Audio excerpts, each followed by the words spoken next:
this video, I will show you how to transfer crypto from Robinhood to Coinbase. So from our Coinbase home screen, we're going to click on Transfer at the bottom right, and in here we're going to select Receive Crypto. Right now, select the crypto that you want to transfer, and in this tutorial, I'm going to transfer Solana, so I'm going to click on this.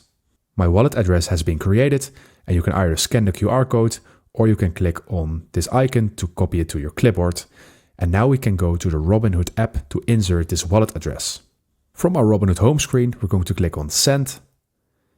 And in here, select the crypto you wish to send. And I want to send Solana, so I'm going to click on Solana. And down below, you're going to click on Enter Address.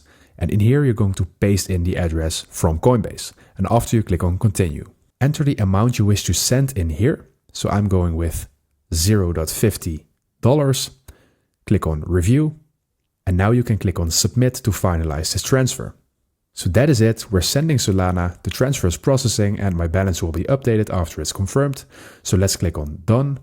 And right now, let's head over to Coinbase to see if the transfer is processed. So my balance has increased. So now I know that the transfer is complete. So that is how you transfer crypto from Robinhood to Coinbase. Thank you for watching and subscribe to my YouTube channel.